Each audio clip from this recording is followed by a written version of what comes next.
चलो जी स्टार्ट करते हैं अपनी नेक्स्ट लेक्चर।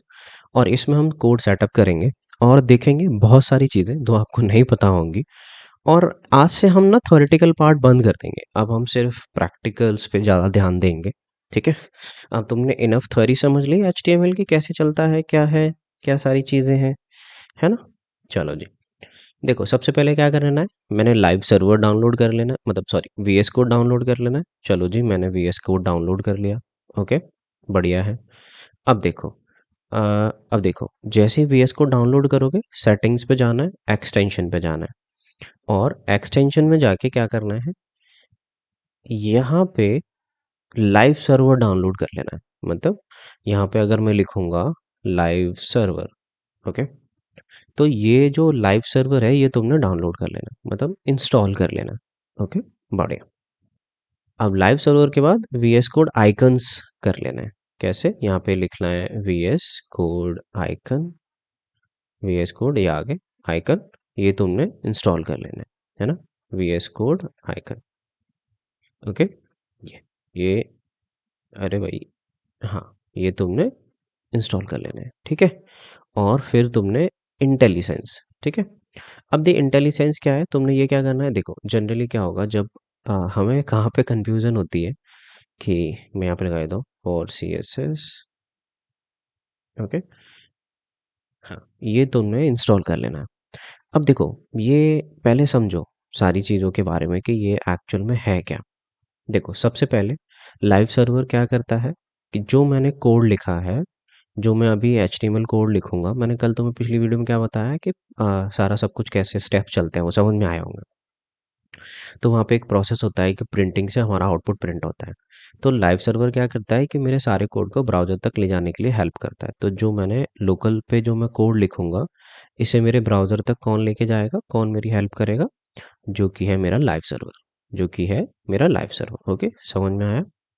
अब वीएस कोड आइकन्स क्या करते हैं, कुछ नहीं है, फाइल्स और फोल्डर्स को अच्छे अच्छे से चमका देते हैं, तुम्हें अच्छे से दिखेगा। ओके, इंटेलिजेंस फॉर सीएसएस क्या करता है, देखो होता क्या है कि ये अच्छे अच्छे तुम्हें, जैसे ही सीएसएस में तुम्हें कहीं पे भी दिक्कत होगी, ये रिकमेंडेशन देगा तुम्हें अच्छे अच्छे कि भाई ये तुम्हारी, जैसे तुमने लिखा ना, देखो यहाँ पे ऐसे करके, देखो जैसे ये बीटीएन में लिख रहा हूँ तो बीटीएन डार्क लाइट ये सारी चीज़ें तुम्हारे ये हाईलाइटेड करेगा, क्योंकि जब भी मेरी लर्निंग होती है तो एचटीएमएल की सारी क्लासेस थोड़ी ना मैं याद रखूँगा, राइट। हाँ, और अभी भी तुम में से सिर्फ मेरी एक रिकमेंडेशन है, कोई भी बंदा, कोई भी बच्चा, अभी कोई भी प्लगइन चैट जीपीटी का यार कोई भी डाउनलोड मत करना, इंस्टॉल मत करना। ओके, बिकॉज तुम्हारी लर्निंग रुक जाएगी। एक बार हम H T M L C S S JavaScript complete कर लें, उसके बाद तुम बेशक कर लेना थोड़ी अपनी फास्ट ग्रोथ के लिए, फास्ट डेवलपमेंट के लिए, ठीक है, अभी मत करना।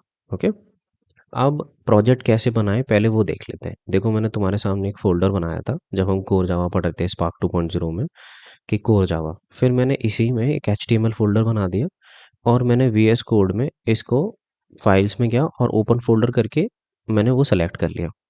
मैंने वो जैसे वी एस कोड में सेलेक्ट किया तो ये यहाँ पे खुल गया और एक demo dot H T M L बना दी जिसमें अभी कुछ नहीं है। ठीक है, तो देखो ये हो गया मेरा फिजिकल पाथ, ये जो मैंने तुम्हें अभी बताया। यहाँ पे मैं अपनी जितनी भी फाइल रखूँगा मेरी वेबसाइट की फाइल्स होंगी, ये मेरा पीसी है, ठीक है, और वो आउटपुट होगा जो ब्राउज़र पे दिखेगा। बात समझ में आ रही है कंप्लीटली। अब देखो यहाँ से सबसे पहले दिमाग में डाउट आना चाहिए कि भैया, मैं तुम्हें एक चीज़ बता देता हूँ। पहले मैंने यहाँ पे एपोस्ट्रोफी लगाई और ऐसे करके कोड लिख दिया, ये तो था कि भाई ये तो भैया, मतलब ऑलरेडी ये तो शॉर्टकट हो गया, शॉर्टकट लिखो, लेकिन ये शॉर्टकट को लिखने के पीछे सारा सारा एक एक रीज़न पता होना चाहिए। ठीक है, तो हाल फिलहाल के लिए मैंने इन दो टैग्स को हटा देता हूँ। ठीक है, अब ये तो मुझे पता होना चाहिए भैया, नहीं तो एचटीएमएल पढ़ना बेकार है ना। लेकिन उससे भी पहले अगर मैं इस फाइल को रीनेम कर दूँ, एच टी एम की जगह ऐसे कर दूँ तब भी चलेगा, दिखाऊँ मैं आपको। देखो मैंने यहाँ पे एक पैरा लिख दिया और यहाँ पे कहा हे अश्विनी, ठीक है, और इसको देखो जब तुम लाइव सर्वर डाउनलोड कर लोगे, तब जब यहाँ पे गो लाइव का ऑप्शन आने लगेगा, तो गो लाइव का जैसे ही ऑप्शन आया, अश्विनी प्रिंट हो गया। ठीक है, इन सारे पेजेस को मैं काट दे रहा हूँ क्योंकि एक बार वीडियो मैं रिकॉर्ड कर चुका हूँ, लेकिन मैं रिकॉर्डिंग ऑन करना भूल गया था, तो वैसे ही तबीयत खराब है और ये सोने पे सुहागा हो गया। ठीक है चलो, अब देखो, यहाँ पे हमें दिखा कि हे अश्विनी, राइट? तो मैंने यहाँ पे लिख दिया, ये मुझे दिख गया। ओके, अब ये तुम्हारे लिए होमवर्क है थोड़ा सा, कि भैया अगर मैं ऐसे लिख रहा हूँ demo dot H T M L, वो फिर भी चल रहा है। अगर मैं ऐसे लिख रहा हूँ demo dot H T M, वो फिर भी चल रहा है। How this is possible? तो मैं तुम्हें थोड़ी सी हिंट दे देता हूँ। जो लोग यूट्यूब पे देख रहे होंगे वो मुझे कमेंट सेक्शन में बता देना, और जो लोग स्पार्क 2.0 के ग्रुप में होंगे वो मुझे ग्रुप में बता देना। ठीक है? तो देखो, ये मैं बता देता हूँ, थोड़ी सी हिंट दे देता हूँ कि देखो भाई, ये तुम्हारा कुछ पुराने ऑपरेटिंग सिस्टम्स होते थे जो कुछ कैरेक्टर और बिट अलाउ करते थे। तो यहाँ पे एक कंसेप्ट लगता है सेकेंडरी और प्राइमरी एक्सटेंशन, यानी कि सेकेंडरी और प्राइमरी फाइल नेम का। ठीक है? एक बार सर्च करके बताना मुझे कि तुम्हें क्या मिला। हाँ, this is your homework. Okay, कि ये दोनों चल कैसे रहे, और नहीं मिलता है तो मैं बता ही दूंगा। ठीक है, चलो जी, अब आगे चलते हैं। अब हमने देखा कि भैया इसमें ना सबसे पहले डॉक टाइप क्या है। तो देखो, बहुत ध्यान से समझना, कुछ नहीं है, बहुत इजी है ये।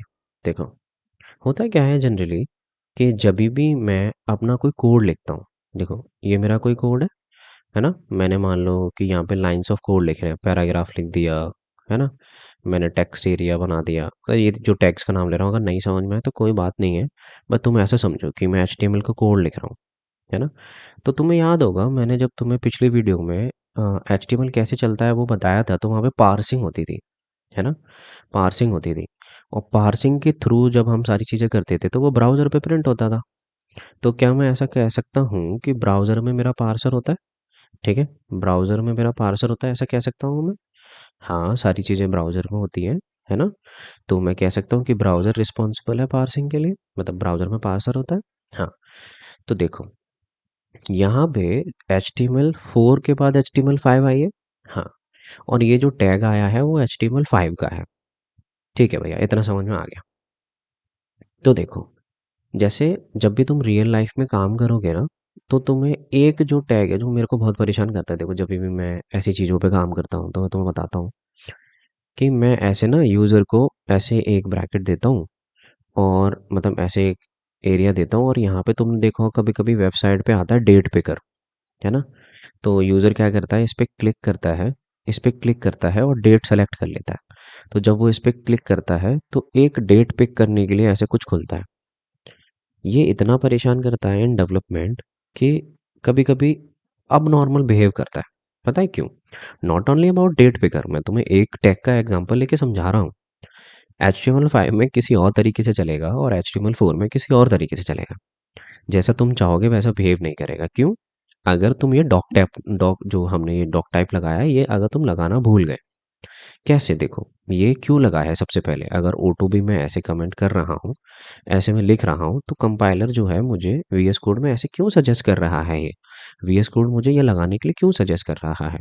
देखो चक्कर क्या है, जितना भी मैंने कोड लिखा, अगर मैंने डॉक टाइप नहीं लगाया, तो हर ब्राउज़र के पास पार्सर्स होते हैं। हर ब्राउज़र के पास पार्सर होते हैं। कैसे? कि एक पार्सर होगा जिसको बोलेगा वो HTML4 का पार्सर, और एक पार्सर होगा HTML5 का। तो अभी हमारा HTML5 चल रहा है, लेकिन बहुत सारी वेबसाइट्स हैं वो अभी भी HTML4 यूज़ करती हैं। ठीक है, इसलिए दोनों पार्सर होते हैं, HTML4 एंड HTML5। समझ में आया? ठीक है, तो अगर आपने यहाँ पे डॉक टाइप नहीं लगाया, अगर आपने डॉक टाइप नहीं लगाया, then your code will go to HTML4। तो आपके जो टैग्स होंगे जो HTML5 में आए होंगे, दैट विल बिहेव अब नॉर्मली इनटू द ब्राउज़र। समझ में आया? मतलब बहुत अच्छे से समझ में आ रहा होगा ये चीज़ें, कि अगर मैंने नहीं लगाया तो जो फिर HTML4 से जो पार्सिंग होगी, तो ब्राउज़र में कुछ अब नॉर्मल ही बिहेवियर होगा। अगर मैंने यहाँ पे HTML में डॉक टाइप लगा दिया, then my code will go to HTML5 parser. Okay, फिर मैं जैसे चाहता हूँ वैसे पार्सिंग होगी, और जैसे चाहता हूँ मैं वैसा आउटपुट दिखेगा। Nothing else. समझ में आया डॉक टाइप क्यों लगाते हैं? अब देखो, शॉर्ट में समझाता हूँ। डॉक टाइप लगाते हैं, मैं बताता हूँ कि भैया ब्राउज़र, जब तू मेरा कोड पार्स करियो, उसके लिए तुझे ना ये जो मेरा HTML5 है वो यूज़ करना है, HTML5 का पार्सर यूज़ करना है, पार्सर यूज़ करना है। समझ में आया? ठीक है, हाँ, अब आगे चलते हैं। भैया अब इसमें एक और चीज़ है, एक है बॉडी और एक है हेड, ठीक है, फिर टाइटल है। तो पहले और फिर एक एच टी एम एल है।